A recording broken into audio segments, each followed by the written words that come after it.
Milestone school and college, তার প্রেমিসিসে school ভবনের মধ্যে, কেউ বলছেন ক্যাফেটেরিয়া সংলগ্ন, সবকিছু মিলিয়ে একটি একটি ভয়াবহ একটি মানবিক বিপর্যয়ের ঘটনা বলবো। এখনো শিক্ষার্থীদের লাশ নিয়ে, মৃতদেহের সংখ্যা নিয়ে প্রশ্ন উঠছে, ক্রাইসিস ম্যানেজমেন্ট নিয়ে প্রশ্ন উঠছে, পাশাপাশি প্রশ্ন উঠছে যে এই যে একের পর এক এই যে FTI-7 যে যুদ্ধ বিমান, সেই যুদ্ধ বিমান বেশ কয়েকটি গত 2004 সাল থেকে পর্যন্ত বিধ্বস্ত হয়েছে। আমাদের আহ, সেনা, আমাদের বিমান বাহিনীর কৃতি পাইলট শাহাদাত বরণ করেছেন, নিহত হয়েছেন। তো এর পরেও কিন্তু কোনো কার্যকর পদক্ষেপ নাই। হাসিনা গত তার যে দুঃশাসন, সেই দুঃশাসনের কালে বিমান বাহিনীকে কার্যত অকার্যকর একটি বাহিনীতে পরিণত করার চেষ্টা করেছিল ভারতের প্রেসক্রিপশনে, যেন আমরা এয়ার ডিফেন্স সিস্টেম যেন আমাদের গড়ে না ওঠে। তো এই সব বিষয় নিয়ে আমরা কথা বলবো। আমার সঙ্গে আজকে কথা বলতে যোগ দিচ্ছেন আপনাদের অত্যন্ত উম, আহ, পরিচিত মুখ, প্রিয় মানুষ, আমার চ্যানেলের নিয়মিত অতিথি জনাব মেজর সুমন আহমেদ। সুমন ভাই, আপনাকে স্বাগত জানাচ্ছি। জি, আসসালামু আলাইকুম। এবং দর্শক, আমার সঙ্গে যোগ দিচ্ছেন এই সেনাবাহিনীর আরেকজন অবসরপ্রাপ্ত মেজর, মেজর ফেরদৌস খান, যিনি সেনাবাহিনীর আহ, 4টা প্রতিষ্ঠানের প্রশিক্ষক হিসেবে দীর্ঘদিন দায়িত্ব পালন করেছেন। তিনি দেশে বিদেশে নানা নিরাপত্তা মিশনে কাজ করেছেন, এবং তার সবচেয়ে বড় বৈশিষ্ট্য হচ্ছে তিনি সবগুলো বিষয়ে অত্যন্ত ইনডেপথ বিশ্লেষণ করার চেষ্টা করেন, নিজের মতো করে গবেষণা করেন। ফেরদৌস ভাই, আপনাকে স্বাগত জানাচ্ছি আজকের অনুষ্ঠানে। সালামু আলাইকুম কনক ভাই, এবং আপনার মাধ্যমে, আপনার চ্যানেলের মাধ্যমে সকল দর্শককে সালাম এবং শুভেচ্ছা। আসসালাম ফেরদৌস ভাই।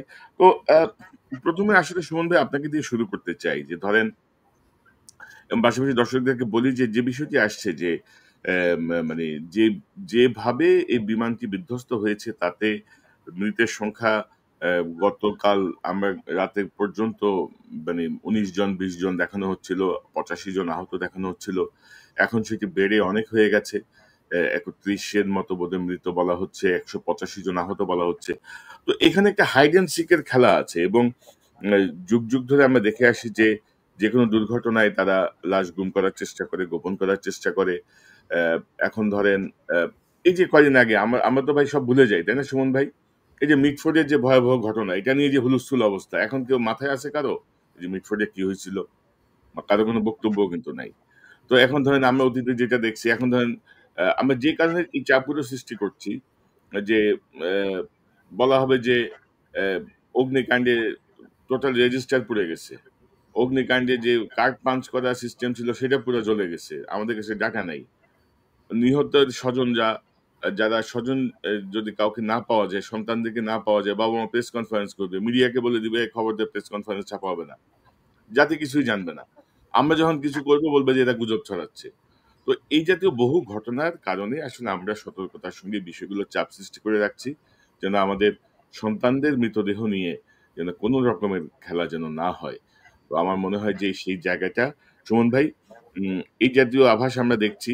সেনাবাহিনীর সেখানে শিক্ষার্থীরা অভিযোগ করেছেন যে লাশের সংখ্যা নিয়ে যখন তারা কথা বলছিলেন, তখন সেনাবাহিনীর একটি অংশ তাদের শিক্ষক সহ ছাত্রদেরকে বেধড়ক পিটিয়েছে। আইএসপিআর আবার এটাকে অনাকাঙ্ক্ষিত ঘটনা বলে তদন্ত করার কথা বলেছে। তো কি মনে করেন যে ক্রাইসিস ম্যানেজমেন্টের জায়গাটায় আমাদের সেনাবাহিনী বা মাইলস্টোনে যে যুদ্ধ বিমান বিধ্বস্ত হওয়ার ঘটনাটার একটা প্রাথমিক পর্যবেক্ষণ, আপনার একটা বক্তব্য নিয়ে শুরু করি। আমরা ভাই একটা শোকের অবস্থা আছে এখন। এই ধরনের শোকাবহ অবস্থা আমাদের বাংলাদেশের ইতিহাসে খুব কম সময় হয়েছে।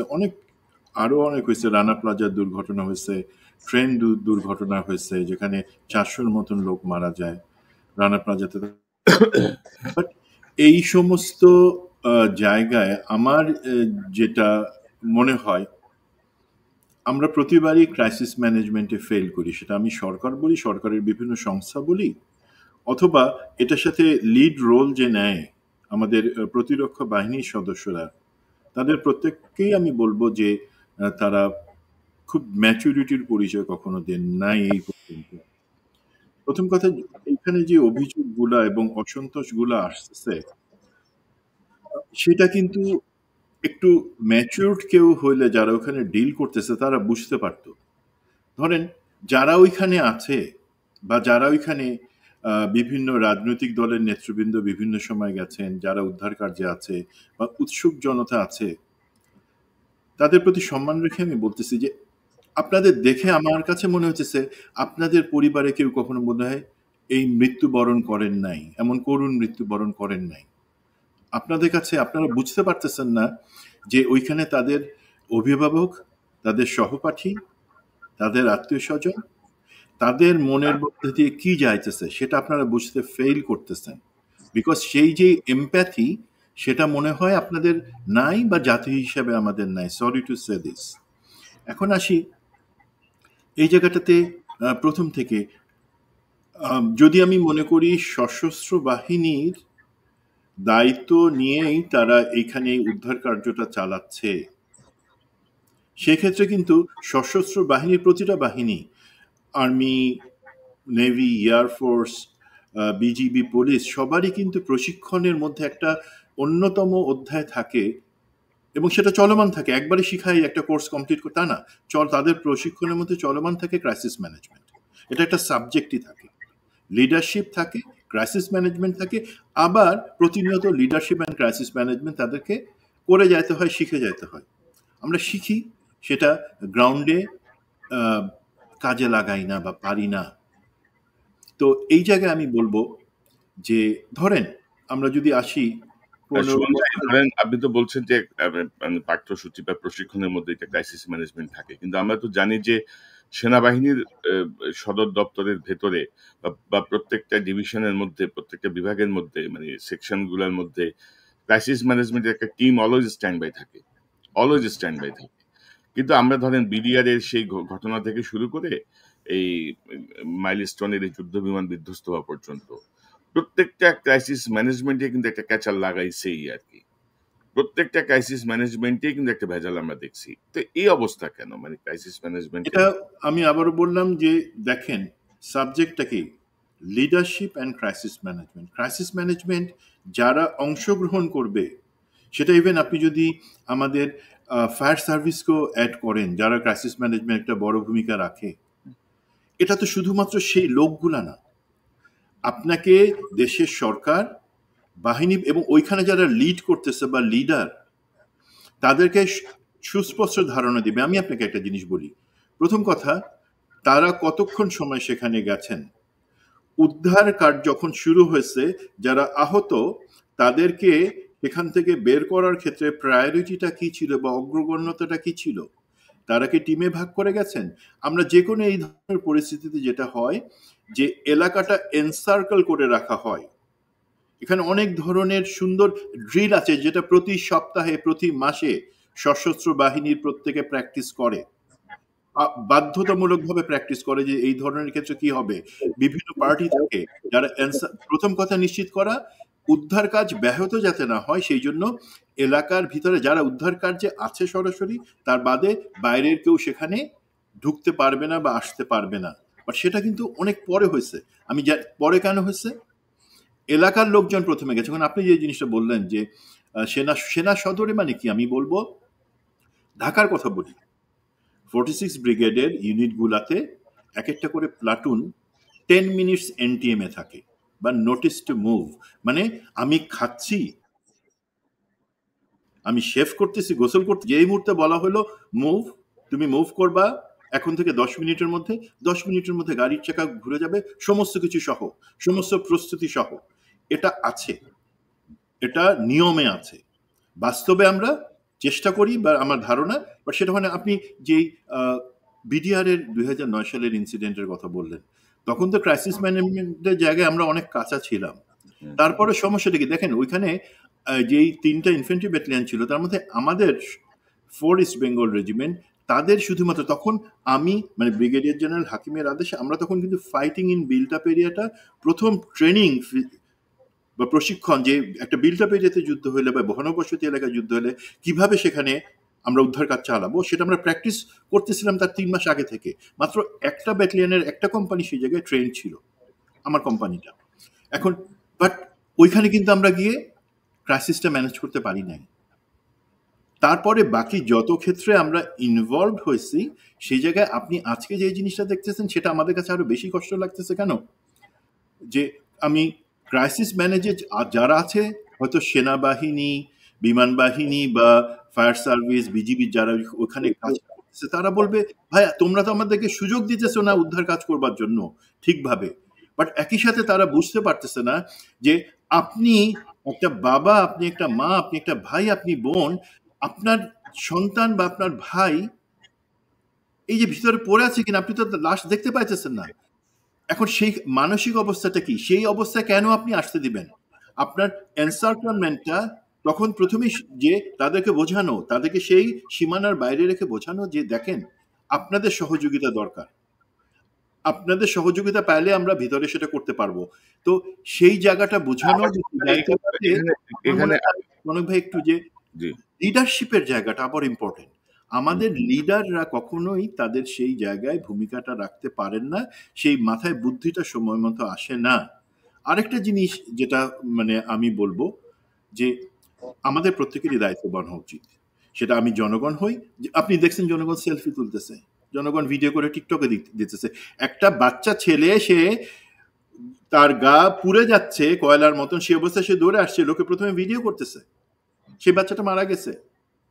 তো এই সমস্ত জিনিসগুলা এখন হয় কি দুই পক্ষ দুই ধরনের কথা বলবে, বাট যেই ধরনের অভিযোগগুলো আসে যে আমার সন্তানের লাশ কেন আমি পাচ্ছি না, আপনারা কি লাশ গুম করতেছেন, আপনারা কি লাশ সরাই ফেলতেন, আমাদের উদ্ধার কাজে এত দেরি হচ্ছে কেন, এই ধরনের জিনিসগুলো যদি আসে, উদ্ধার কাজে যারা আছে এবং সরকার দুই পক্ষকেই এটা বুঝতে হবে যে এটা বাবা আর মার কাছ থেকে এই প্রশ্নটা আসতেছে, আমরা কেউ করতেছি না। তো তাদেরকে যদি আমি লাঠিপেটা করি, সেখানে তাদের সাথে মারামারি করি, ভাই এই ইমোশনাল অবস্থায় আপনি কি তাদের লাঠিপেটা করবেন? আপনি তো আপনার ভাই হলে তার মাথায় হাত রেখে বলতেন যে বাবা, বুকে জড়ায় ধরতেন, বাবা প্লিজ একটু আমাদেরকে সময় দাও, সুযোগ দাও, আমাদের এখানে লুকাচাপার কিছু নাই। বাট যখনই আপনি তারকে লাঠি চার্জ করতেছেন, এমনিতে শোকাহত এই বাচ্চা, তারা মারা গেছে না বেঁচে আছে জানে না, নাকি চিকিৎসার জন্য কোন হসপিটাল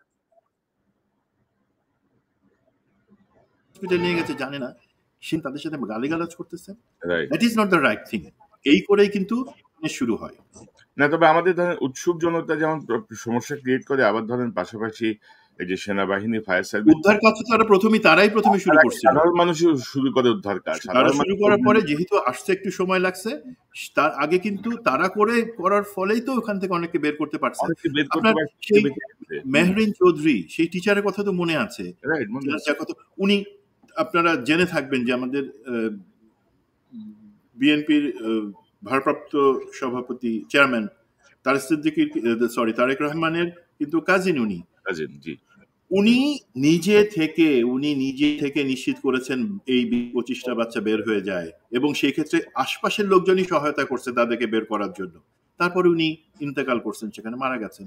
তো উনি 100% বার্ন হয়ে গেছেন, উনি চাইলে উনি আমি অবশ্যই স্বীকার করব, কিন্তু পরে যারা সেলফি তোলার জন্য আর টিকটকে ভিডিও আপলোড করার জন্য সেখানে ভিড় করছে, আমি বলবো প্লিজ আমরা জাতি হিসেবে এতটা ছোট। এগুলো হচ্ছে বিষয়, এবং ধরেন যে প্রত্যেকটা বিষয়তেই আমাদের যারা দায়িত্ব প্রাপ্ত যেই জায়গাগুলো থেকে আমরা ধরেন একটা কোশ্চেন তারা তৈরি করেই, একটা ভেজাল তারা লাগাই, পরে আবার এটা নিয়ে তদন্ত হয়, নানা রকমের বিষয়।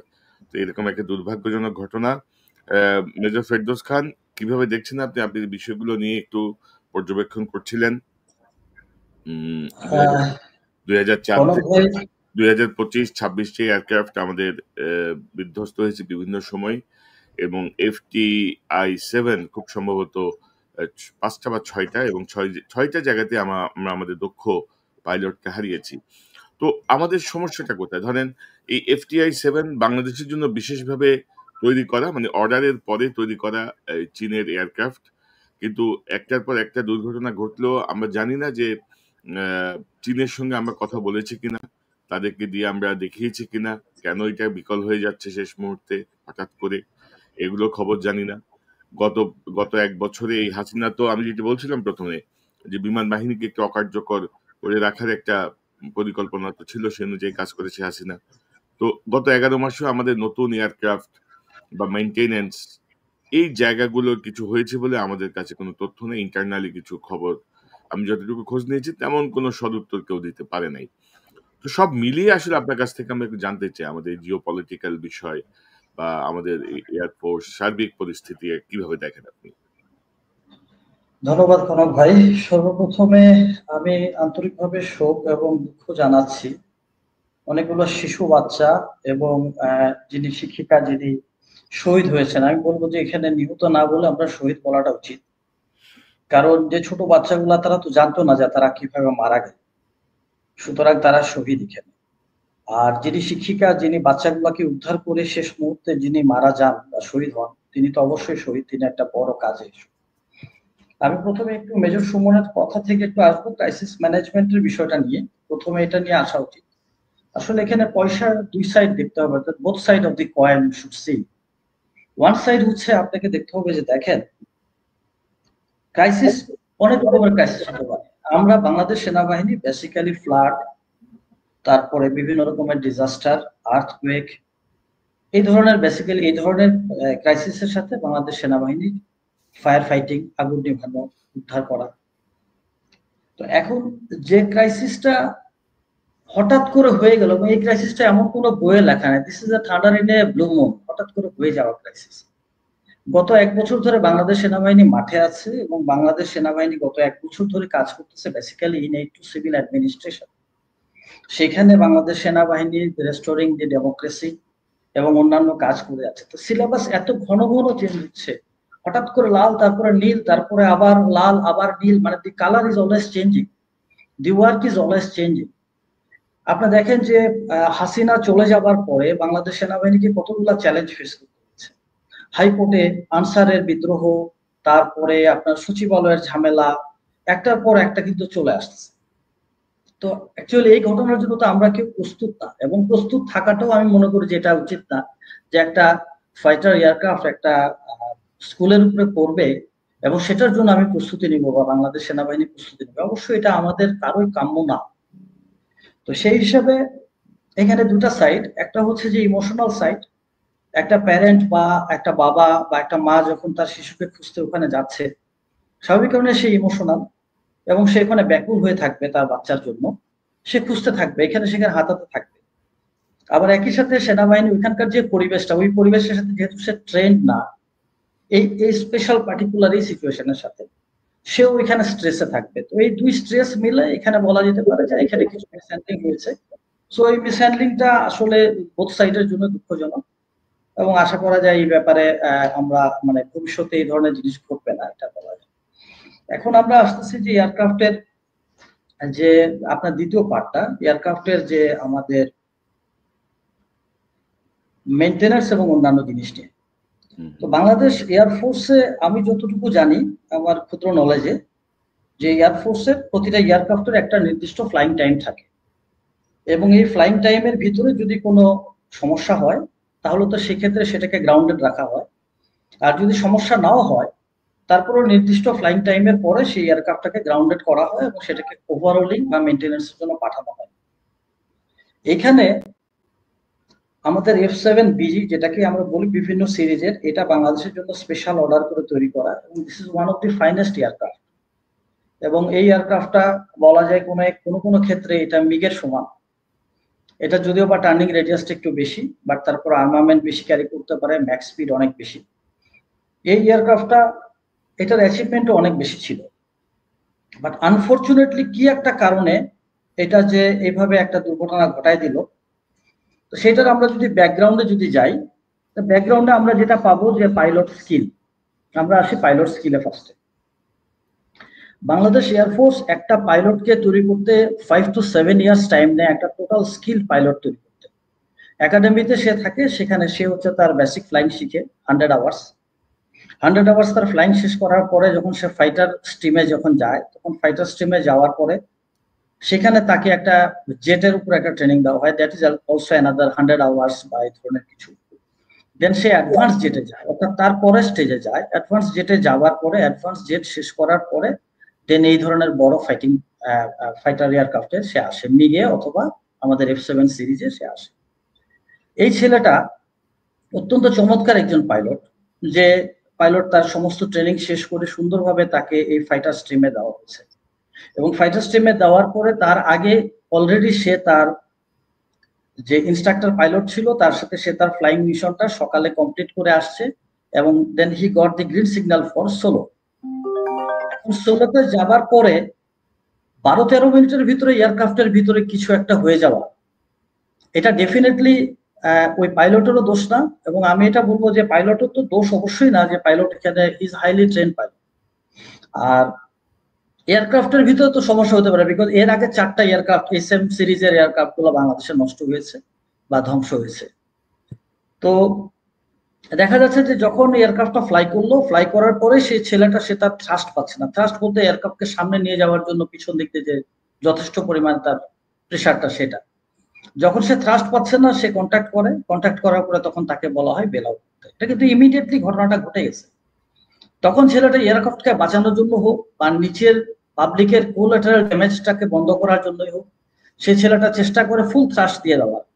ফুল থ্রাস্ট দিয়ে সে চেষ্টা করে যে মানে যতটুকু সম্ভব একটা নর্মাল জায়গাতে যেটাকে নিয়ে যাওয়া যেখানে মানুষের ড্যামেজ না হয়, এটা রানওয়ের হয়তো একটা কোনাতে বা একটা আশেপাশে। এবং এত সহজে আমরা গ্রাউন্ড থেকে যেভাবে বলতেছি যে না গ্রাউন্ড থেকে হয়তো বিমান সবকিছু নিচে দেখতে পারে, অ্যাকচুয়ালি বিমান উপর থেকে এত কিছু দেখতে পারে না। একটা ফাইটার এয়ারক্রাফট টোটালি সে চলে ইনস্ট্রুমেন্টের উপরে। একটা ইনস্ট্রুমেন্ট তাকে বলে দিচ্ছে তার অ্যালটিটিউড, তার আশেপাশে কি টপোগ্রাফি আছে, কি জিনিসপত্র, সেগুলো সে আকাশ থেকে তো সে মাটি দেখে তারপরে মাটিতে ল্যান্ড করবে। এইভাবে একটা ফাইটার এয়ারক্রাফটকে তৈরি করা হয় না, বা এইভাবে একটা পাইলটকে তৈরি করা হয় না। It's a more modern, more sophisticated thing.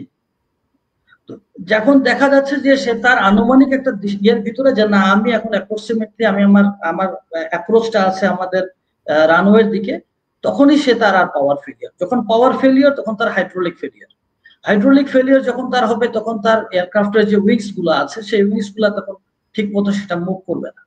Move না করলে একটা aircraft, this is a very high heavy একটা এয়ারক্রাফট, সে অটোমেটিক্যালি সে নিচের দিকে সে ফল হতে থাকবে। এই অবস্থাতে সে যতটুকু, এবং তার যখন পাওয়ার থাকবে না তখন পাওয়ার না থাকলে তার কমিউনিকেশন থাকবে না, so his communication is also কাট।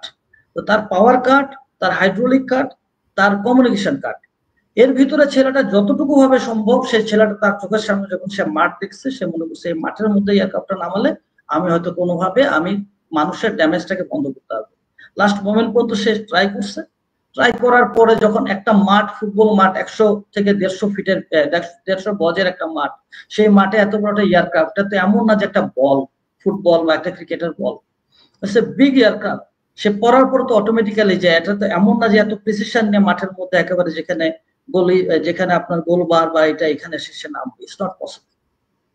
এবং আলটিমেটলি এই ড্যামেজটা হয়ে গেছে। এটা টোটালি আনইনটেনশনাল এবং টোটালি এটাতে কারো মিস্টেক বলা যাবে না, এটা আল্লাহ তাআলা প্রদত্ত একটা পাইলটকে তো দোষারোপ করার কোনো সুযোগই নাই, বরঞ্চ কোনো সুযোগই এখানে। এখন আমি এয়ারক্রাফটের বাংলাদেশ এয়ারফোর্সের যেটাতে আসবো সেটা হচ্ছে যে বাংলাদেশ এয়ারফোর্স, আপনি জানেন যে এটা is very traditional and very, এটা অনেক অ্যাচিভমেন্ট করা একটা এয়ারফোর্স। এই এয়ারফোর্স শুরু হয়েছে যদি আমরা বলি পাকিস্তান পিরিয়ডে সাইফুল আজম, MM আলম, এবং 1971 এই এয়ারফোর্সে সুলতান মাহমুদ এখানে ছিলেন। তো সুলতান মাহমুদের মতন বড় পাইলট দিয়ে এই এয়ারফোর্স তৈরি। সো এয়ারফোর্স যাতা এয়ারফোর্স না, যাতা পাইলট এটা না। এবং তারাও জানে, এবং একটা পাইলট তার প্লেনে ওঠার আগে তার চেক লিস্ট যেটা আছে যে আমার এয়ারক্রাফটের এতগুলা পয়েন্ট, সেগুলোকে আমাকে চেক করতে হবে। চেক করার পর আমি এয়ারক্রাফটে উঠবো, তার গ্রাউন্ড ক্রু যারা আছে তারা এয়ারক্রাফটকে টোটাল দিবে, লগ বুকে সে সাইন করবে, দেন সেই এয়ারক্রাফট উঠবে। তার মানে এয়ারক্রাফট গ্রাউন্ড পর্যন্ত এয়ারক্রাফট ইজ ওকে। এইখানে এয়ারক্রাফটের বা আশেপাশে যারা, এখন যদি কোনো স্যাবোটেজ বা ভিতরে যদি কিছু হয়ে থাকে সেটা তদন্তের পরে আসবে। এখন যে এয়ারক্রাফট একটা নতুন পাইলটকে এবং একজন যিনি প্রথম সোলো পাচ্ছে তাকে আনন্দের সাথে তাকে ভালো একটা এয়ারক্রাফট দেওয়া হয়, একটা ভালো সবচেয়ে বেস্ট এয়ারক্রাফট তাকে দেওয়া হয়েছে। তার মানে বোঝা যাচ্ছে যে সে আকাশে উঠে যাওয়ার পরে সেই এয়ারক্রাফট 12-13 মিনিটের মধ্যে এয়ারক্রাফট বিকল হয়ে গেল, এটার পিছনে তো একটা কিন্তু অবশ্যই আছে। আমাদেরকে ওই কিন্তুটা খুঁজে বের করতে হবে। এই কিন্তুটার সাথে আপনাকে অনেক কিছু মিলাইতে হবে। আপনার যদি একটু মনে থাকে যে আমরা মাসখানেক আগে আমরা আপনার একটা চ্যানেলে আমরা বলেছিলাম যে পাকিস্তানের জ্যামিং সিস্টেম, যেটা পাকিস্তান যে জ্যামিংটা করেছিল, যেটার কারণে পাকিস্তান বর্ডারের এপার থেকে ইন্ডিয়ান 5 এয়ারক্রাফটকে শট ডাউন করে ফেলে দেয়, যার কারণে ইন্ডিয়ান এয়ারক্রাফট গুলো তাদের communication totally it was failure, and then এটা জাস্ট আকাশে একটা উড়ে যাওয়া বক পাখির মতনই সেটা ছিল। এখন এটা কি এমন কোন একটা কিছু যে আমাদের এই এয়ারক্রাফটের কমিউনিকেশনটা টোটালি কোনোভাবে এটাকে জ্যাম করে দেওয়া হয়েছে, অথবা এটা কি এমন কোনো কিছু যে আমাদের এয়ারক্রাফটের ভিতরে এমন কোন একটা সিস্টেম যেটার মাধ্যমে পাইলট তার কন্ট্রোলটাকে টোটালি হারায় ফেলেছে, যেটা হয়তো আমরা বুঝতেছি না সাধারণ মানুষ, যেটা হয়তো তদন্তের মাধ্যমে এটাকে বের হবে। আমি আপনার চ্যানেলের মাধ্যমে আমি এটাই বলতে চাই যে একটা পাইলট তৈরি করতে গেলে ল্যান্ড ফোর্স এবং একটা এয়ার ফোর্সের সাথে কম্পেয়ার করলে ল্যান্ড ফোর্সের অফিসার আমরা মোটামুটি আমাদের একাডেমি ট্রেনিং করে আসার পরে মোটামুটি ভাবে আমরা we are trained, and then everyday আমাদের ট্রেনিং হয়ে যায়, এবং যেহেতু আমরা মাটিতেই থাকি সুতরাং আমাদের ট্রেনিংটা চলতে থাকে।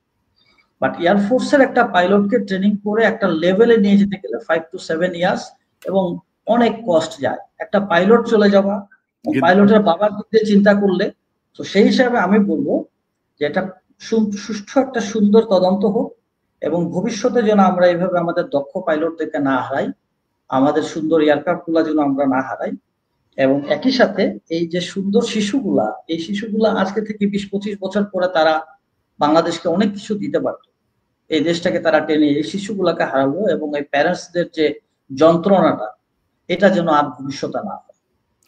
না, এখন ধরেন আমি এখন পর্যন্ত জানি না যে নতুন তদন্ত কমিটি আসলে গঠিত হয়েছে কিনা, তদন্ত কমিটি কি করছে। কারণ ধরেন যে পাইলট যেমন ইন্সপেকশন করে, পাইলট যেমন চেক করে এয়ারক্রাফটে বসে, তেমনি পাইলটের আগেও তো ধরেন গ্রাউন্ড স্টাফ যারা আছে, ম্যানেজমেন্টের যারা আছে, তারা টোটাল জিনিসটা চেক করার পরে যে পাইলটের সেকেন্ড চেক হয়, তাই না?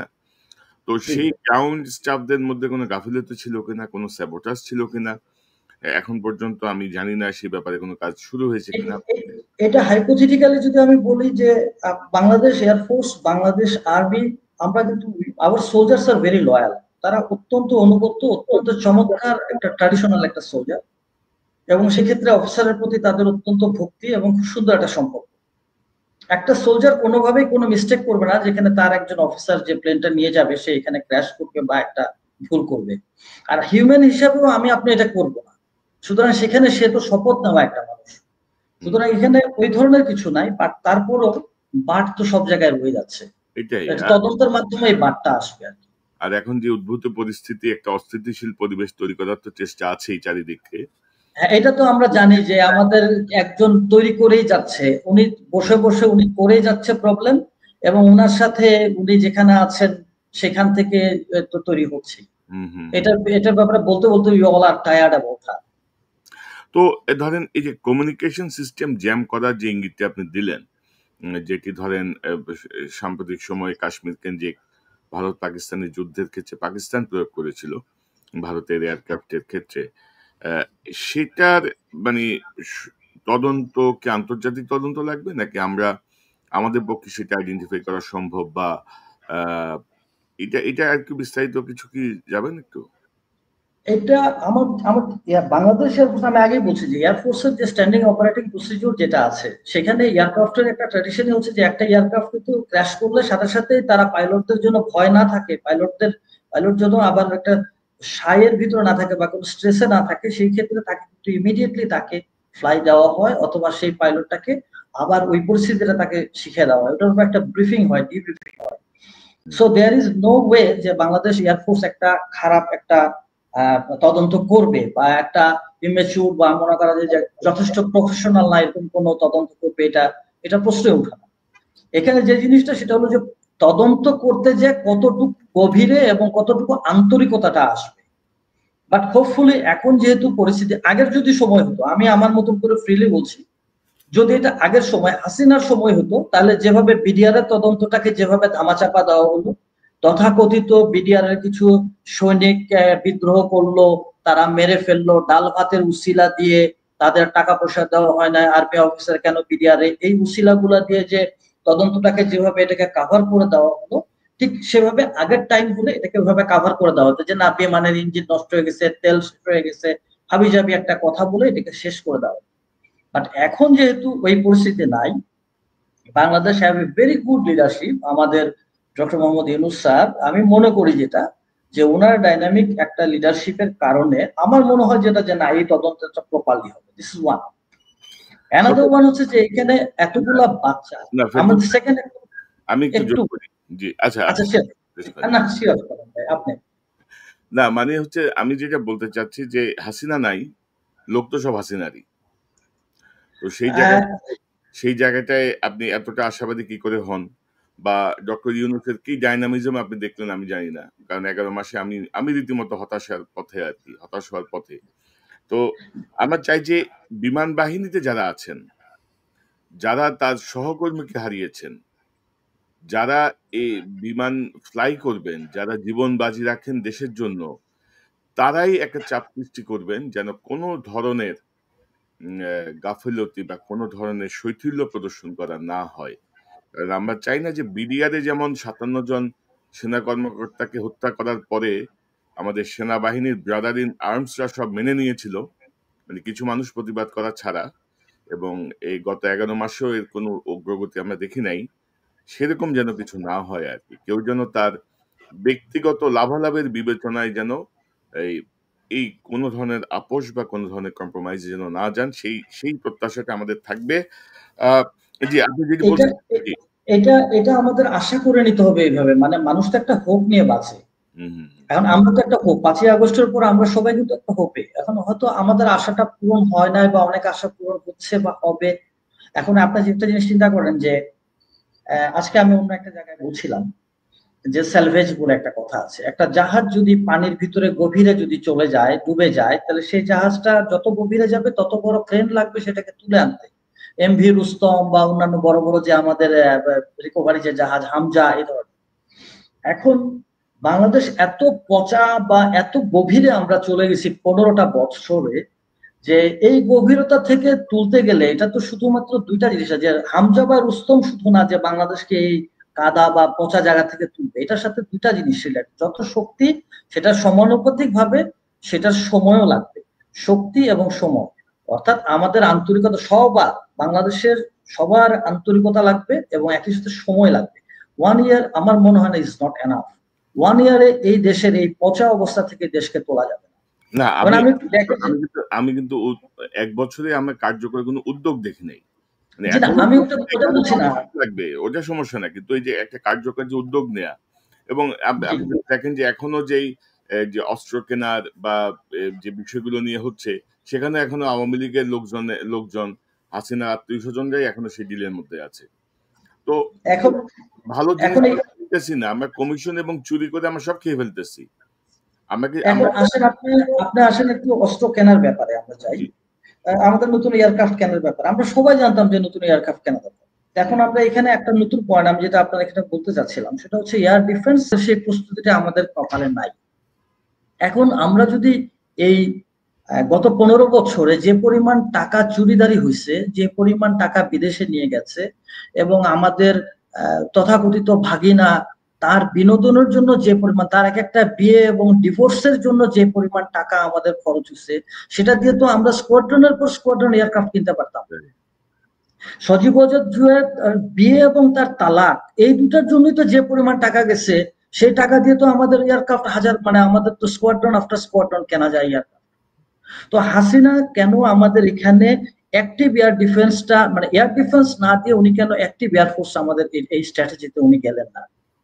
আমি আরেকটা বিষয় বলি, সেই বিষয়টা হচ্ছে আপনার 2011-এ একটা হিউ উঠলো কি, সেটা হচ্ছে যে শেখ মুজিবের হাতে লেখা ওয়ান পিস কাগজ বলে পাওয়া গেছে, যেখানে শেখ মুজিবুর রহমান নিজের হাতে সে বাংলাদেশের ডিফেন্স প্ল্যান লিখে গেছে।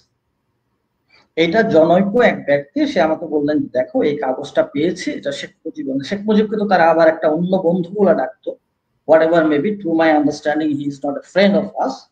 তো শেখ মুজিবের হাতে লেখা একটা বাংলাদেশের ডিফেন্স প্ল্যান, সেখানে সে বলেছে কোর কনসেপ্ট, মানে নদীর ওই পারে একটা কোর মানে 3 ডিভিশনে আর কি, 3টা ডিভিশন মিলে একটা কোর, নদীর ওই পারে একটা কোর, নদীর এই পারে একটা কোর হবে, এটা হবে।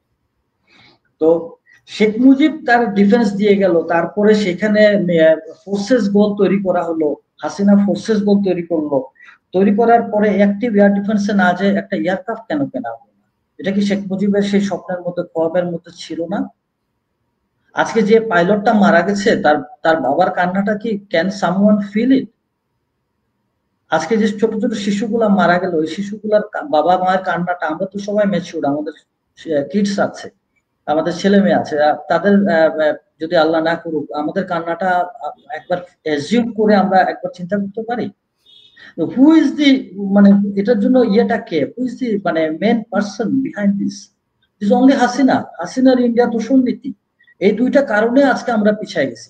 15 বছরে যে ভাইরাস ব্যাকটেরিয়া আমাদের শরীরে লাগছে, 15 ইয়ার্স এর ভাইরাস ব্যাকটেরিয়া মুছতে আমাদেরকে এটার যে অ্যান্টিবায়োটিক আমাদের নিতে হবে, সেটাই হচ্ছে কি এখন আমাদের মেন মেজার।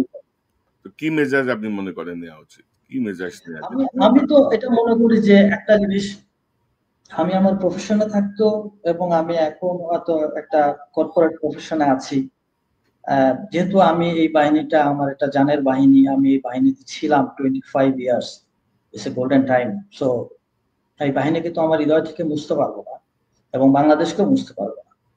বিষয়টা হচ্ছে যে আমাদেরকে সবকিছু ঢেলে সাজাতে, উই হ্যাভ এভরিথিং, আমাদের সবকিছু আছে। You have good pilots, you have good officer. আপনি দেখেন বাংলাদেশ সেনাবাহিনীর যে কোনো একটা অফিসারকে নেন, যে কোনো একটা লিউটকে, একটা লেফটেন্যান্ট ক্যাপ্টেন নেন, and compare with other guys, অন্যান্যদের সাথে আপনি তুলনা করান, he is skill in every side. আপনার মানে তথাকথিত এইচএসসি দিয়ে ইন্টার পাস দিয়ে এই যে ব্রিলিয়ান্ট অফিসার গুলোকে সাবজুগেট করে রাখা হয়, and what else the other learned people they are learning? Is it the education? এইটা কি সেই শিক্ষা যে আমি শিক্ষিত হলাম আর আপনি 8 পাস, আপনাকে আমি 8 পাস বলে টিজ করবো? সরি, আই গিভ ইউ মানে উদাহরণ, আমি কি ওটা করব? তো বাংলাদেশ সেনাবাহিনী, বাংলাদেশ এয়ারফোর্স গুড অফিসার আছে, গুড সেট আছে আমাদের।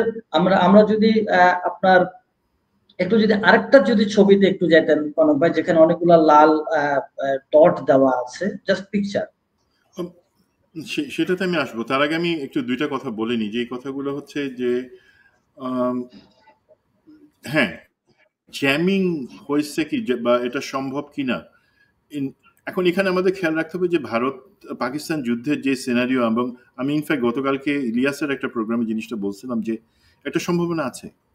বাট ভারত মনে রাখতে হবে পাকিস্তান এবং চায়না তারা এটা সম্ভব করছে যে পাকিস্তানের বর্ডারে আসার 300 মাইল আগেই তারা রাফালগুলোকে ফেলে দিতে পারছে, বিকজ পাকিস্তান চায়নার যে ওভারঅল থিয়েটার প্ল্যাটফর্ম তার অংশ হিসাবে তার air force, air defence, air capacity, air force মানে শুধুমাত্র ফাইটার প্লেন না, অনেক কিছু আছে, সফটওয়্যার বেসড যেই প্ল্যাটফর্ম তার অংশ, এবং সেটা হচ্ছে বাইজু স্যাটেলাইটের মাধ্যমে নিয়ন্ত্রিত, যেটাতে আর কেউ অ্যাক্সেস করতে পারে না, কোনো বৃহৎ শক্তি পারে না। সেই জায়গাটাতে তারা সরাসরি অন্য কিছু ছাড়াই সেগুলোকে টার্গেট করে, লক করে, জ্যাম করে ধ্বংস করে দিছে। ভারতের সেই ক্যাপাসিটি নাই, ভারত মাতা গো মাতা কারো সেই ক্যাপাসিটি নাই। তাহলে তাদের কি আছে?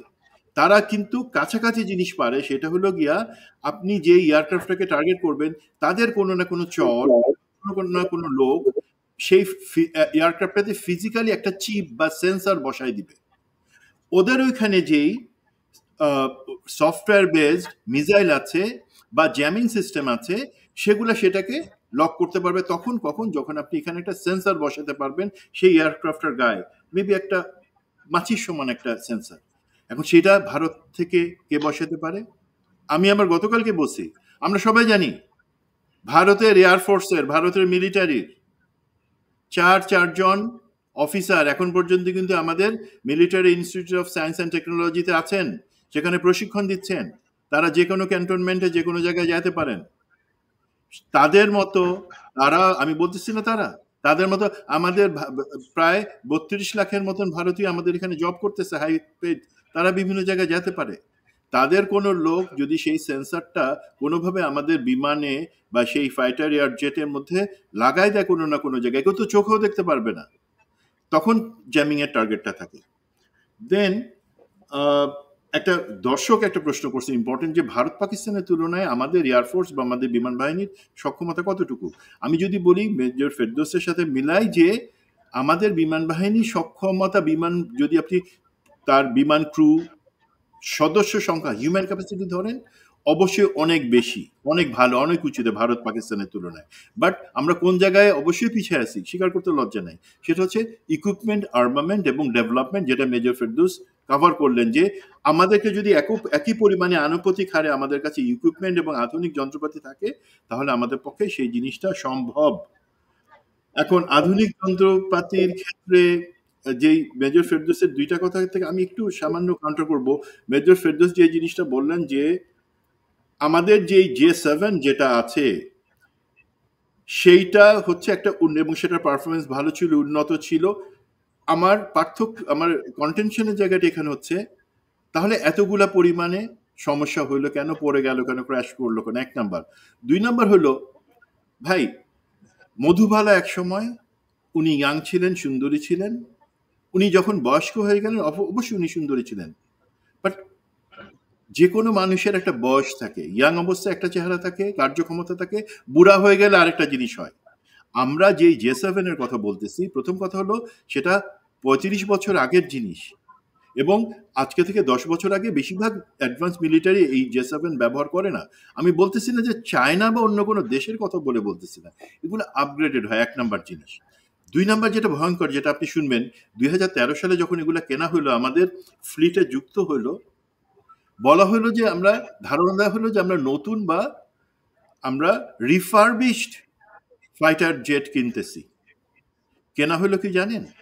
শুধুমাত্র ওভারহল করা, মানে যেটা আপনি 1000 কোটি টাকা যদি বাজেট হয় দেখাচ্ছেন, আপনি এগুলা কিনতেছেন 1000 কোটি টাকা দিয়ে, আপনি লাইনঘাট করে নিলেন, কারণ এখন থার্ড পার্টি পারচেস হয়, যেখানে তারেক সিদ্দিকী, রেহানা, হাসিনা তারা এবং তাদের সুপুত্র জয় তারা টাকাটা অ্যাকচুয়ালি ভাগ করে নেয়।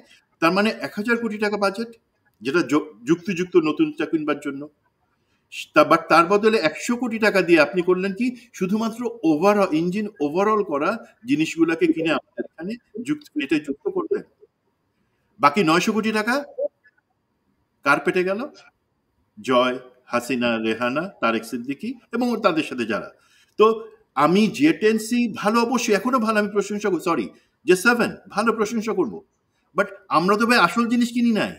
আমাদেরকে নতুন বা রিফারবিশ বলে পুরনো জিনিসই তখন গছায় দেওয়া হয়েছে, এবং সেটা আমরা 12 বছর ধরে ব্যবহার করতেছি। সেটা তো আর কি থাকবে, সেটা আকাশে উঠতেছে, একজন পাইলট, সুপ্রশিক্ষিত পাইলট সেটা কষ্ট করে নিতেছেন, সেটা তো আলহামদুলিল্লাহ। দেন আসতেছি যে আধুনিকায়ন। আমাদের অনেক দর্শক J10C চায়না থেকে পাচ্ছি সেগুলো বলতেছেন, কমেন্টে আমি দেখতে পাচ্ছি ওনারা আশা করি। ভাই চায়না যে আমাদের J10C দিবে, স্ট্র্যাটেজিক একটা এয়ারক্রাফট দেওয়ার পক্ষে আমি তো আশাবাদী না।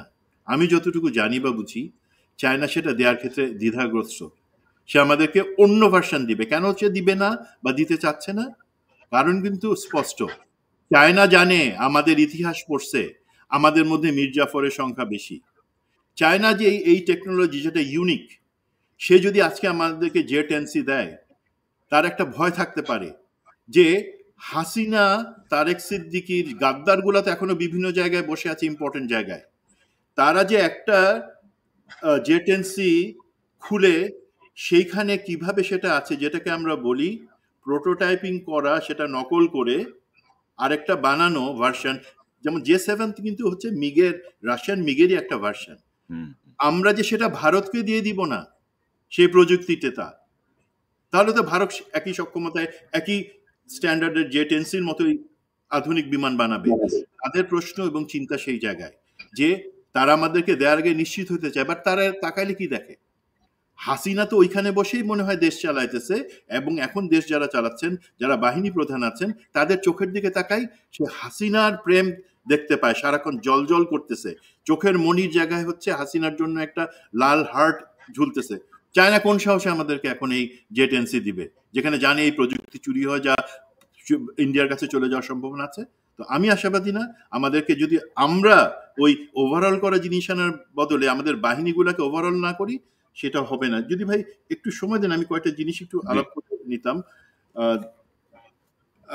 এখন এই জায়গা থেকে সামনে যাওয়ার জন্য কিছু কিছু জিনিস আছে। একটা হচ্ছে সরকারের দায়িত্ব আছে, বাহিনীর দায়িত্ব আছে, আমাদের জনগণের দায়িত্ব আছে, পারচেস প্রক্রিয়ার কিছু। সরকারের দায়িত্ব কি? সরকারকে পরিষ্কারভাবে বুঝাইতে হবে তার কাজে যে এটার হাসিনা সরকার না, এটা খুনি হাসিনা কোনো স্বৈরাচারী সরকার না। তাহলে যদি না হয়, বোঝানোর বড় পদক্ষেপ কি? আমরা ভারতের আমরা বলি গত 15 বছরে ভারত আমাদেরকে মানা করছে, সেই কারণে আমরা এয়ারফোর্স ডেভেলপ করি নাই বা কোনো আর্মি নেভি কিছুই আধুনিকায়ন করি নাই। তো গত 15 বছর পরে তো 1 বছর ক্যালেন্ডারে চেঞ্জ হয়ে গেছে, তাই না? 1 বছর আপনারা কি করছেন? রাইট 9 মাস আগে বর্তমান সরকার প্রধান, নিরাপত্তা উপদেষ্টা এবং প্রতিরক্ষা সচিব তাদের কাছে প্রস্তাবনা গেছিল যে ঠিক আছে, আমরা যদি নতুন আধুনিক এয়ারক্রাফট এখনো না কিনি, নির্বাচিত সরকার আসার পরে কিনে, ইটস ওকে, বাট আমাদের বর্তমান এয়ারক্রাফট গুলোকে মেনটেনেন্সের জন্য জরুরি ভিত্তিতে দরকার, এটা আবশ্যক। আপনারা তো সরকার সেই বাজেটটা দেন নাই। এখন যদি আমি কাউকে, জনগণকে বলি, এটা খেপানোর জন্য না, আপনারা সরকারকে প্রশ্ন করেন না কেন যে আপনারা এই যে তাহলে কি এই আমাদের পুরনো যেই এয়ারক্রাফট যেগুলো এখন ভেঙে পড়লো, সেটা মাইলস্টোনের উপর আমাদের শিশুরা মারা গেল, সেটার জন্য একটা জবাব থাকতো না? আমরা তো মেনটেনেন্স করছি, আপনারা তো মেনটেনেন্সের বাজেটই দেন নাই, গত 9 মাস হয়ে গেল। দেন আপনারা শুধুমাত্র এয়ারক্রাফট কিনে তো হবে না, আমাদের অত টাকা নাই, ওটা হাসিনা জয় ওদের পকেটে সব টাকা চলে গেছে। আমাদের কিছু বিভিন্ন চুক্তিতে আসতে হবে সরকারকে, এবং সেই চুক্তিগুলো এমনভাবে হতে হবে যাতে আমাদের কম খরচ হয়। বাহিনী প্রশিক্ষণের দরকার আছে, কড়া প্রশিক্ষণ। আমরা ট্রেনিং ভুলে গেছি, শুধু বিমান বাহিনী না, আমাদের পদাতিক হিল ট্র্যাক্সে আজকে আপনি পাঠান, এই মেজর ফেরদৌস, আমরা আমাদের মতো এরা বা বাকি যারা এখন জেনারেল আছে তারাই শেষ পর্যন্ত আমরা হিল ট্র্যাক্সে আমরা পেট্রোলিং করছি। তারপরে কি হচ্ছে, 28 দিনের পেট্রোল কি 28 দিন শুধু ছড়ার পানি খেয়ে টিকে থাকা আর ওইখানে কিছু পাইলে সেটা রান্না করে খাওয়া, সেই ট্রেনিং তাদের আছে? 28 ঘন্টা যদি টিকতে পারে, আপনি বললেন পেট মোটা জেনারেল যারা আছে তারা একবার হিলে গিয়ে একটা 3 দিনের পেট্রোল এসআরপি করে দেখান, তারপর বলেন যে হ্যাঁ আমরা আমাদের সুপ্রশিক্ষিত করতেছি। অবশ্যই এখানে দায় আছে, আমরা আর্মিকে মাঠে ডিপ্লয় করে রাখছি আইন শৃঙ্খলা নিয়ন্ত্রণের কাজে। যদি সেটা আপনাদের অজুহাত হয়, ভাই আইন শৃঙ্খলা আপনারা কি নিয়ন্ত্রণ করতেছেন? কি এই পর্যন্ত বাহাদুরি করে দেখাইছেন যে আপনাদের তো চলে যাওয়া উচিত ব্যারাকে, আনসার দিয়ে আপনাদের মতনই কাজ সুন্দর করে হবে। দেন একটা জিনিস, আপনারা যদি বলেন যে না আপনারা চেষ্টা করতেছেন, ভালো। এখন একটা সেনাপ্রধান বা সেনাপ্রধান কিন্তু যে সব থেকে ভালো বন্দুক চালাতে পারে, অস্ত্র চালাতে পারে, বা যে একটা দৌড়ে সব থেকে আগে আসতে পারে, একটা সেনাপ্রধান হওয়ার জন্য, একটা বাহিনী প্রধান হওয়ার জন্য সেটা যোগ্যতা না, সেটা সব থেকে পিছনে। হচ্ছে আপনি আপনার বাহিনীর ভালোর জন্য, বাহিনীটাকে সুপ্রশিক্ষিত এবং সুদক্ষ রাখবার জন্য আপনি কি সবটুকু করতেছেন? আপনি কি উচ্চ পর্যায়ে গিয়ে বলতেছেন না এটা আমার বাহিনী, দেশের প্রয়োজনে, জনগণের প্রয়োজনে আমার এই বাহিনীর এই জিনিস প্রয়োজন, আমাকে সেটা দাও? আপনি যদি সেটা না বলার মতো আপনার সাহস থাকে, আপনার কলিজা থাকে, আপনি সসম্মানে চলে যান। সেটা সব বাহিনী প্রধানের জন্য আমি বলতেছি। সামরিক ক্রয়, সেই জিনিসটা ইম্পর্টেন্ট। সামরিক ক্রয়তে আমরা দেখে রাখছি, এটা নিয়ে অনেক কথা হয়েছে, অনেক হবে, বাট আগেরটার আমি দোষ দিয়ে কেউ করব। এখন কি হচ্ছে, এখন জেনারেল তারেক সিদ্দিকী, রেহানা হাসিনা হওয়ার জন্য তো লোকে দাঁড়ায় আছে, নতুন নতুন জেনারেল তারেক সিদ্দিকী লোক জড়ো হয়ে যাচ্ছে, তারা যে এই জিনিসটা করতেছে, আবার নতুন করে ঘুট পাকাচ্ছে। কিছু কিছু ক্রয় প্রস্তাবনা আসছে যেটা তারা গভর্নমেন্ট টু গভর্নমেন্টের বদলে ওপেন টেন্ডারের কথা বলতেছে, মানে আবার সেই টাকা খাওয়ার প্রক্রিয়া শুরু হয়ে যাচ্ছে। মানে আমরা তো জানি যে রাজনৈতিক দলগুলা চায় যে এই বাহিনীর জন্য যে বরাদ্দ তারা বাজেটে দেখাবে তার 90 ভাগ তারা তাদের পকেটে লুটপাট করবে। তো সেই জায়গাটা যাতে না হয়, মনে রাখবেন, অ্যাটলিস্ট আপনি জানেন যে আমাদের এখানে অতটুকু রিচ আছে, স্টেট ডিপার্টমেন্ট এবং পেন্টাগন, যেখান থেকে আপনারা এই উল্টাপাল্টা বুঝাই 10 দিন দামে কিনবার চিন্তা করতেছেন, আমরা সেই সব জায়গায় ইনশাল্লাহ পৌঁছাবো, নিশ্চিত করব জনগণের টাকা প্রতিটা পাই পয়সা খরচ হবে এবং সেটা জনগণ সঠিক জিনিসটা পাবে। দেন আমি বলতে চাই যে জনগণের ক্ষেত্রে আমাদের দায়িত্ববোধের পরিচয় দিতে হবে, আমাদেরকে এক্সপেকটেশনটা রাখতে হবে এবং শৃঙ্খলার জিনিসটা রাখতে হবে। না ওইটাই, এখন ধরেন আপনি যেটি বলছিলেন আমি আপনার সঙ্গে সম্পূর্ণ একমত যে হাসিনা তো ধরেন গত 15 বছরে আমাদের সশস্ত্র বাহিনী, আমাদের সেনা, নৌ, বিমান, এই 3টা বাহিনীকে যতটুকু সম্ভব দুর্বল করার চেষ্টা ছিল, যতটুকু সম্ভব আনইকুইপড রাখা, মেনটেনেন্স তো কিছুই হয়নি। কিন্তু প্রশ্ন হচ্ছে গত 1 বছরে কি ঘোড়ার ডিম করলো এরা? এবং যদি আমাকে একটু 1 মিনিট সময় দেন, গত একটা বছরে করবে কি? আপনি সরকার এবং বাহিনী প্রধানরা মানবাভিমান করে বাচ্চার মতন ব্যবহার করতেছেন। এবং বাহিনী প্রধানদের আমি বলি, আপনারা যে উদ্যোগ, যেটা কারণে লোকে হাততালি দেয়, যে আপনারা ডিজিএফ এর সমস্ত ডিজিকে সেখান থেকে চাকরিচ্যুত করলেন, তারপর এনএসআই ডিজিদেরকে চাকরিচ্যুত করলেন যারা হাসিনা আমলে ছিল, গুম খুন এই সমস্ত কারণে, এবং মামলা শুরু করছেন বা মামলা করতেছে তারা। আপনি কি বলতে পারবেন, বা মেজর ফেরদৌস, আমি যে ডিজিএফআই এর কোন ডিজি গুলি করছে বা গুলির আদেশ দিছে বা কি করছে, আমাদের কাছে এখন পর্যন্ত কোনো তথ্য আসে নাই। অবশ্যই আমরা জানি কিছু, বাট আমরা জানি, আমরা দেখছি আমাদের বাহিনী প্রধানরা তো শেখ হাসিনাকে পালায় কোলে তুলে নিয়ে মোদির কোলে দিয়ে আসছে, হেলিকপ্টারে করে, আর বিমান বাহিনী প্লেনে করে। আমাদের বাহিনী লোকজন যখন কমান্ডে, তখনই তো ছাত্র জনতার উপর গুলি করে আমাদের 2000-এর মধ্যে নিরীহ মানুষ মারা হয়েছে। তো আপনাদের দোষ কি এই ডিজিএফআই বা এনএসআই ডিজিদের থেকে কম আপনারা মনে করেন? দায়িত্ব তাহলে যদি তাই হয়, আপনারা কেন পদত্যাগ করতেছেন না? আপনারা কেন বলতেছেন না যে তাদেরকে যদি চাকরি থেকে সরাই দিতে পারি, সরকার, প্রফেসর ইউনূস, আপনি আমাকেও সরাই দেন, বিকজ আমিও সেই একই পাপের পাপী। তারা বলবেন, এবং এরাই তো দেশ চালাচ্ছে। আপনি এই 1 বছরে কি আশা করবেন তাদের কাছ থেকে? না, এবং ডক্টর ইউনূসের সবচেয়ে বড় ব্যর্থতা বলবো, বা সবচেয়ে বড় অযোগ্যতা আমি বলবো, যে উনি সেনাবাহিনী বা সশস্ত্র বাহিনীর উপরে ওনার নিয়ন্ত্রণ প্রতিষ্ঠা করতে পারেন নাই। এবং ধরেন 3 বন্ধু এখন, মানে একই ব্যাচের 3 জন সেনা নৌ বিমানের প্রধান, তো এটা তো ধরেন, এবং তারা হাসিনার দ্বারা নিয়োগকৃত সেনা প্রধান, বিমান বাহিনী প্রধান, নৌবাহিনী প্রধান, এবং মেইনটেনেন্সের টাকা দেয়া হয় নাই, গত 9 মাসও দেয়া হয়নি, হাসিনা তো করেই নেই। তো এইটাকে ঠিক নিছক দুর্ঘটনাও বলবো না, এটাকে ধরেন এটা হচ্ছে, যেমন আমি এখানে একটা আমার যে অনুষ্ঠানে যে থাম্বনেইলে একটা সার্ভে আমি ব্যবহার করেছি, আপনি নিশ্চয়ই দেখেছেন, যে এটা দুর্ঘটনা নয়, ব্যর্থতা, দুর্নীতি, বিশ্বাসঘাতকতা, ঠান্ডা মাথার খুন। এটা কিন্তু আমাদের আলোচনায় কিন্তু মোটামুটি এই বিষয়টি কিন্তু মোটামুটি স্টাবলিশড, যে এটা ইচ্ছাকৃত একটা হত্যাকাণ্ড আমি বলবো, মেইনটেনেন্স যদি না হয়। এবং আমি তো আজকের আলোচনা যেটি বেরিয়ে আসলো, যে এখানে আসলে কমিউনিকেশন সিস্টেমকে জ্যাম করতে কোন ধরনের কোন স্যাবোটাজ হয়েছে কিনা, সেই জায়গাগুলো আসলে দেখতে হবে। ফেরদৌস ভাই, আপনার কাছ থেকে আমরা আপনার বক্তব্যের মাধ্যমে অনুষ্ঠান শেষ করবো। সংক্ষেপে আপনার সর্বশেষ পর্যবেক্ষণ বা আমি খুব ফ্ল্যাশ পয়েন্টে কয়েকটা কথা বলবো। নাম্বার 1, শুরুতে যেটা বলছিলেন যে লাশ গুমের ব্যাপারে, এখন যেহেতু অনেক কিছু, সবকিছু খুব ক্রিস্টাল ক্লিয়ার, এবং একটা স্কুলে বাচ্চাদের ডেফিনেটলি তাদের একটা ইনভেন্টরি বা একটা লিস্ট আছে। ইনশাল্লাহ এই ধরনের কোনো ঘটনা আমি আশা দেখি না যে এই ধরনের লাশ গুম হবে। সবচেয়ে বড় কথাটা তো হয়ে গেছে, ঘটনা ঘটে গেছে, স্পেডকে স্পেড বলা উচিত। বিমান ক্র্যাশ হয়েছে, বাচ্চারা মারা শহীদ হয়ে গেছে। না, না হয় কি, যে যখন ক্ষতিপূরণের ব্যাপার আসে, ডিসক্রেডিটের ব্যাপার আসে, এবং বিমান বাহিনী যুক্ত হয়ে পড়ছে, তো তখন ধরেন এগুলো হাইড করার চেষ্টা হয়। এখন আপনি তো বলছেন, আমরাও জানি, স্টুডেন্ট বলে দিবে যে রেজিস্টার সব আগুনে পুড়ে গেছে, এই যে ফিঙ্গারপ্রিন্টের বা কার্ড পাঞ্চের যে সিস্টেম ছিল সেটা আগুনে পুড়ে গেছে।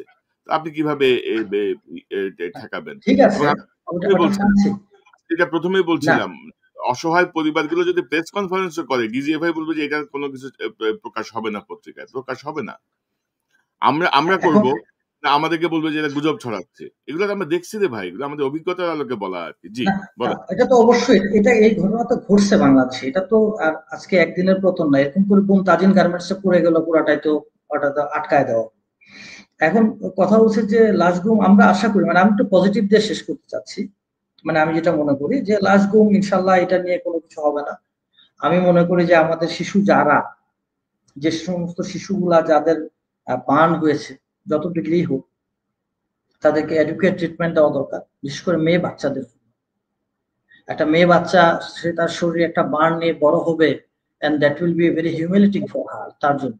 সুতরাং এটা যথাযথ ট্রিটমেন্টটা করা দরকার। এই ব্যাপারে আমাদের সরকার এবং সংশ্লিষ্ট বাহিনী তারা চেষ্টা করবে। 2টা পয়েন্ট আমি শুধু বলে রাখবো। অনেকের ভিতরে একটা প্রশ্ন আছে যে কেন ওল্ড এয়ারক্রাফটটা চালানো হলো আর কেন ট্রেনিং ফ্লাইট ঢাকাতে। এই 2টা ছোট ছোট করে বলার চেষ্টা করি। একটা হচ্ছে ওল্ড এয়ারক্রাফট, এটাকে যে আমি আগেই বলেছি যে এয়ারক্রাফটের 100 মানে একটা নির্দিষ্ট আওয়ার্স তার ফ্লাইং হওয়ার পরে তাকে গ্রাউন্ড করা হয়। তার মানে এই এয়ারক্রাফট ওরকম ছিল। সো এটা গেল এক। আর হচ্ছে যে আপনাকে তো ট্রেনিং শিডিউল, আপনাকে তো পাইলট তৈরি করতে হবে। আমি আগে বলেছি যে একটা পাইলট তৈরি করতে 5 to 7 ইয়ার্স লাগে। এখন আপনার এয়ারক্রাফট নাই, আপনার ঘরে গাড়ি নাই, আপনি তাই বলে সাইকেল চালায় তো আপনাকে রেডি করতে হবে জিনিস। তো তাই বলে আপনি এটাও বলতে পারেন যে আমি তাই বলে পাইলটকে মারবো না ভাঙা এয়ারক্রাফট দিয়ে, কিন্তু এয়ারক্রাফট তো ওই অবস্থায় রানিং ছিল জন্যই একটা এয়ারক্রাফট দিয়ে তাকে ট্রেন করাইতে হবে। পরের নতুন এয়ারক্রাফট আসলে সে ওটার সাথে অ্যাডাপ্ট করবে, কনভার্সন করবে। নাইলে তো পাইলটের ফ্লাইং শেষ হবে না, সে অ্যাডভান্স ট্রেনার অ্যাডভান্স জেট করার পরে তো ফাইটারের সাথে যেতে পারবে না। আজীবন সে বুড়া হয়ে গেলে তারপর তো প্লেনে উঠে তার লাভ নাই। এটা গেল একটা। আর কেন ঢাকায় ট্রেনিং ফ্লাইট? অ্যাকচুয়ালি এয়ারফোর্সের প্রতিটা ফ্লাইট যদি কোনো স্পেসিফিক মিশন বা এই ধরনের না হয় তাহলে ট্রেনিং ফ্লাইটে বলা হয়। এটা এয়ার চিফ যদি উনিও যদি ফ্লাই করতে যান, যাওয়ার আগে ওনাকে কয়েকটা ট্রেনিং ফ্লাইট দিয়ে যেতে হবে, কারণ উনি ভুলে গেছেন ওনার প্যানেল বোর্ড ড্যাশবোর্ডে কোথায় কি আছে এটা করতে হবে। আর এটা তো একটা ফাইটারকে তৈরি করে নিতে হবে ঢাকার জন্য, because Dhaka is the centre of gravity.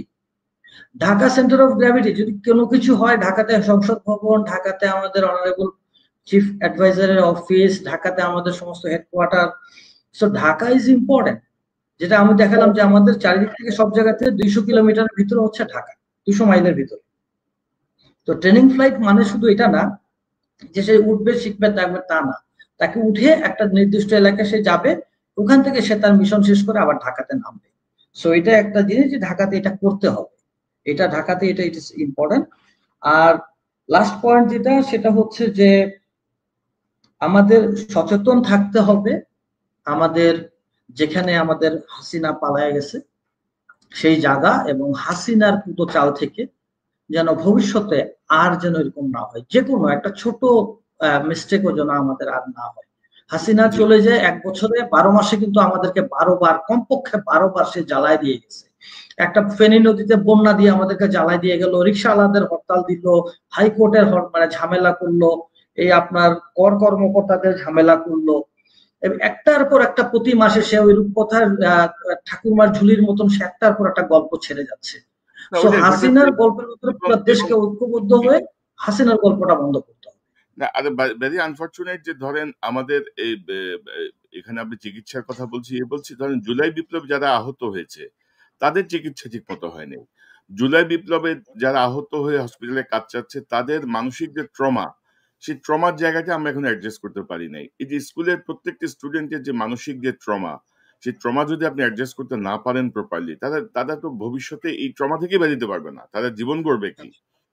পাশাপাশি ধরেন এই আসিফ নজরুল বলতেছে যে বিদেশ থেকে ডাক্তার আনবে, এই সাখাওয়াত সাহেব বলতেছে যে সিঙ্গাপুরে পাঠাবে, আবার সন্ধ্যার সময় চিফ অ্যাডভাইজারের ফেসবুক থেকে বলছে সাহায্য দাও, বিকাশ নাম্বার দিচ্ছে। তো আমরা তো এখানে একটা পয়েন্ট আমি একটা দিয়া, এই শিশুদের বার্ন এই ট্রিটমেন্টের জন্য আমাদের ডক্টর ভেরি স্কিল, আমাদের ডক্টর পারবে এটা।